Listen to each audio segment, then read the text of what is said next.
Gentlemen, this morning I had the greatest idea. And, what exactly is this great idea, Mr. Band? What, I ask you, is greater than a movie about a killer gingerbread man? Anything? 3 movies about a killer gingerbread man! Oh my God. You, sir, are a genius.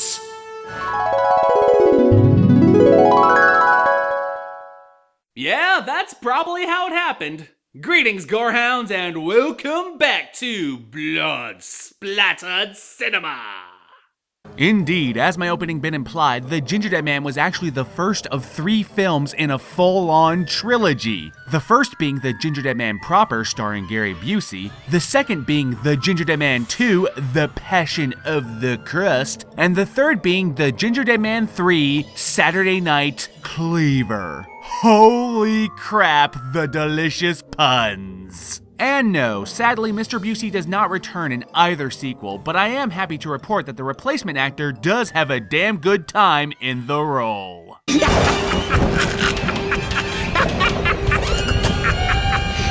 Now we're cooking! So the real question is, just how do the sequels stack up to the original? Are they just as dull and boring, or do they improve upon the original's foundations? Well, that's what we're here to find out. So crack open the oven and take a big whiff, because we're about to discover just what the fuck the Passion of the Crust is cooking.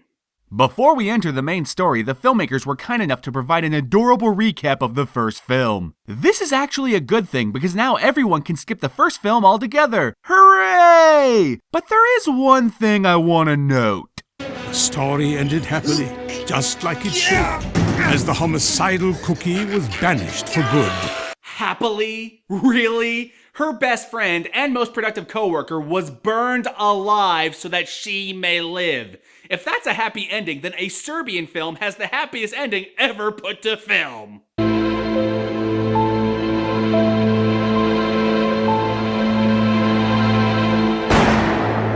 Aww, it just warms your heart, doesn't it? Kreni od malog. Anywho, the movie proper opens on a soundstage where a production crew are filming a parody of past full moon films. And because this is a parody of past full moon pictures, that means it too must feature pint-sized man-killers of some kind. But then the question becomes, what kind? I mean, they've already had killer puppets, killer toys, and of course, killer cookies. What could they possibly do that would be more ridiculous than what they've already done? Haunted dildo! Rise, haunted dildo! Rise! Stop right there, movie. You done struck gold. I mean, seriously, this film looks 10 times more entertaining than most actual full moon features. I mean, on top of the dildo, there's also a pirate, a walking, talking hemorrhoid, a baby with shit for brains, quite literally, a robot with machine guns, and Knobgoblin. Fucking Knobgoblin! Nuff said! Charles Band, I am demanding you make a real movie featuring all of these characters. The world needs a true haunted dildo picture. And don't you dare look at me like that. You know you all want to see it too. Anyway, one of the animatronics malfunctions and Captain Overactor here gets covered in fake shit. Wait a minute, is that John Carl Buechler, the director of my personal favorite Friday the 13th film, Part 7, where Jason dukes it out with a Carrie White knockoff? The man whose special effects resume includes 2 Reanimator films, 2 Elm Street films, and 2... Oh, well that makes sense. Moving on.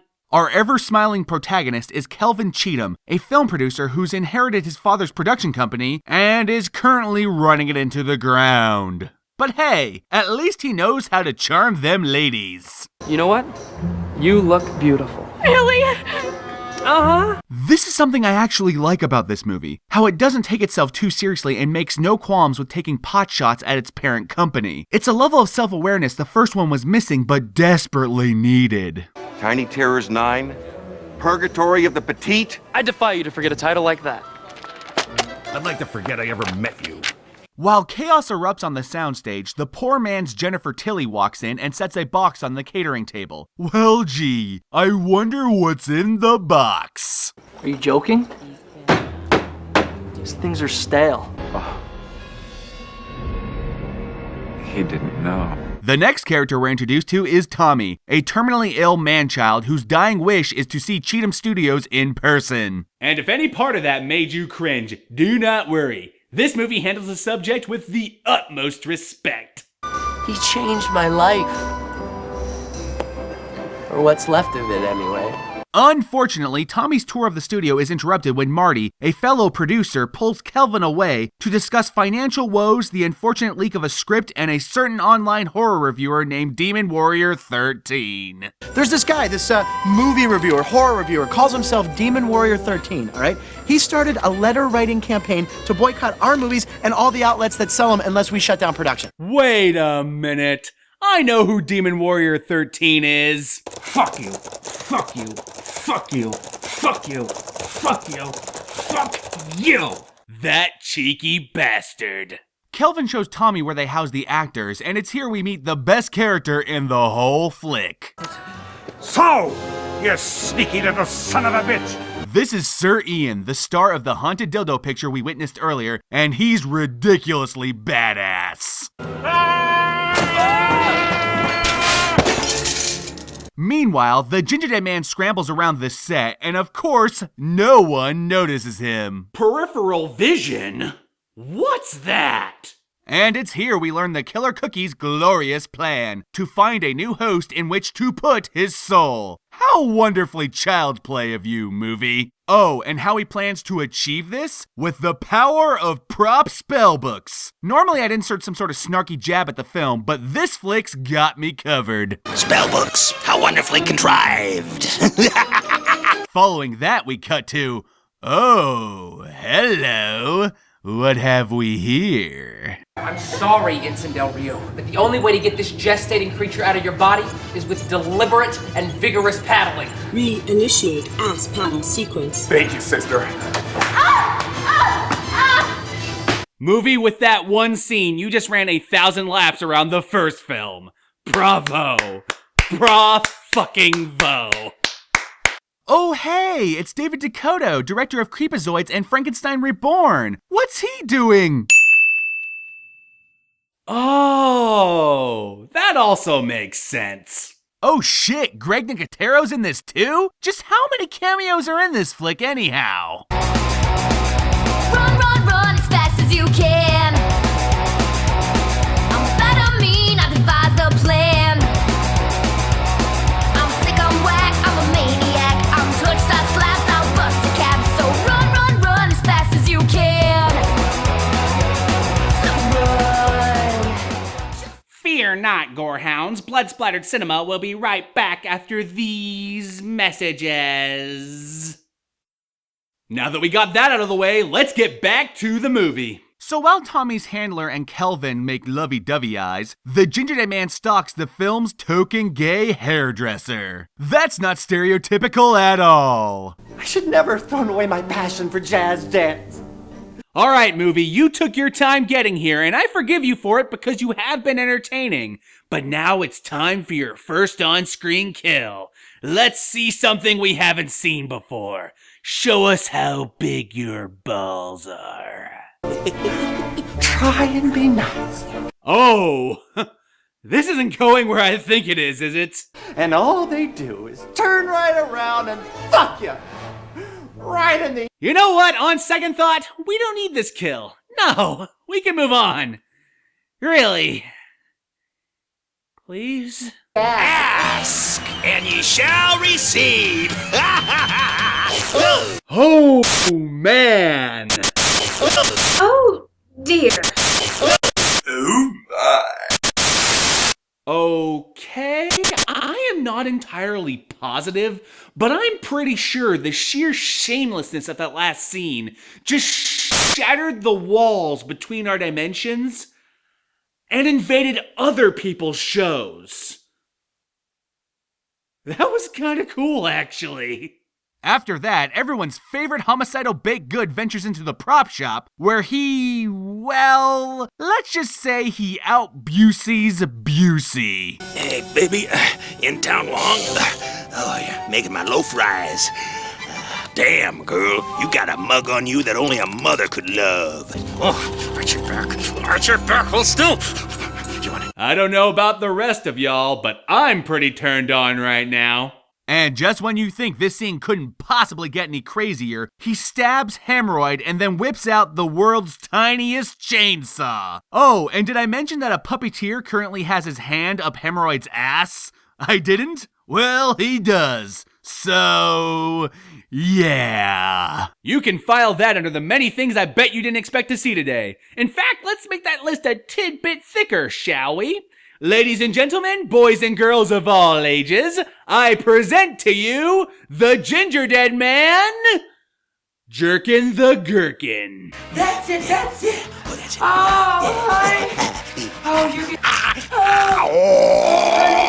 Was it good for you?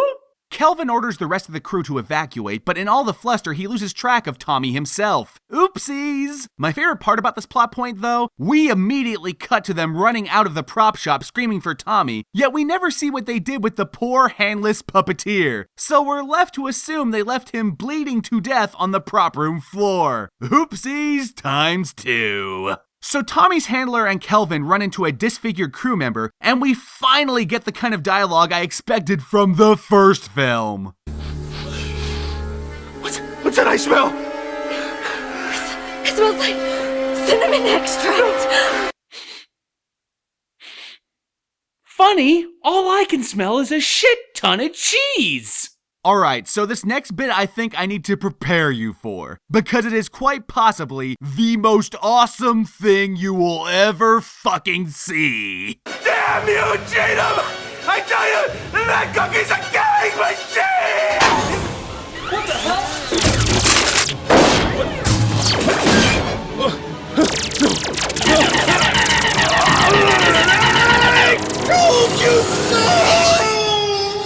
You know, the only way this scene could possibly get any better is if the robot's head looked like this. Fucking perfect. Sadly, the badass robot is taken out by Tommy, whose true identity is revealed to be... Here's Tommy! I knew it.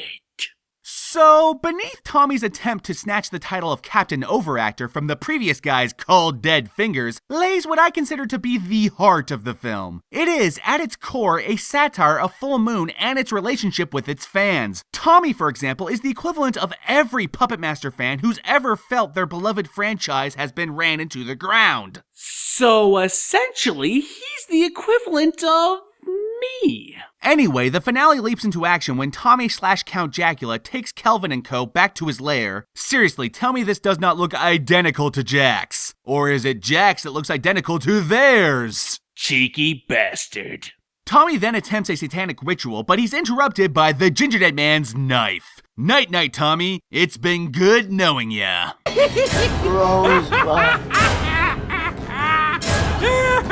And now, when the Gingerdead Man's got our heroes right where he wants them, who should save the day but the greatest superhero team in the entire universe?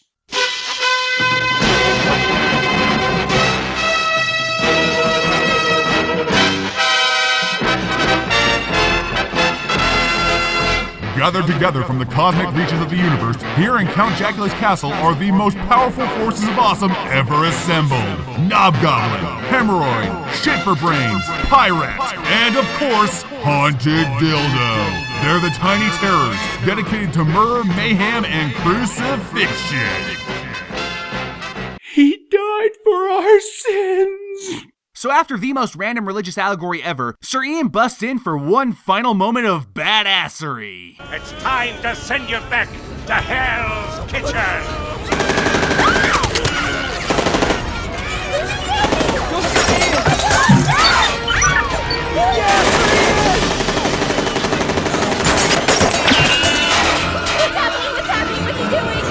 Fuck yeah! So there you have it, The Gingerdead Man 2, The Passion of the Crust. Holy God, was that fantastic! Don't get me wrong, this movie is stupid, insanely so, and it relishes it. The characters are aggressively one-dimensional, and the romance subplot feels forced and contrived, and while it clearly had more of a budget to play with than the original, you can still feel the moments where it cuts corners. But, that all being said, it's a lot of fun and makes up for its flaws by going all the way with its self-aware premise. It's a schlocky horror comedy that's fully aware of what it is, and I personally enjoyed the hell out of it. So if you, like me, were very disappointed in the original film, then definitely check out The Passion of the Crust. It's everything I wanted the first film to be, and so much more. Hello, my little cherry pie. You ready to have your bagel toasted, baby? Run, run, run as fast as you can. I'm better mean, I devised a plan. I'm sick, I'm whack, I'm a maniac. I'm touched, I slapped, I'll bust a cap. So run, run, run as fast as you can. So run, just run. I said run. Run, run, run as fast as you can.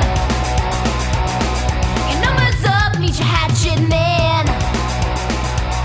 I kick, I claw, I'll bust your jaw. I'm meaner than a mother-in-law. So run, run, run as fast as you can. Fuck this shithole, and fuck you too! You hear me? I fucking hate you! I hate you! Keep up the good work. I'll see you on set.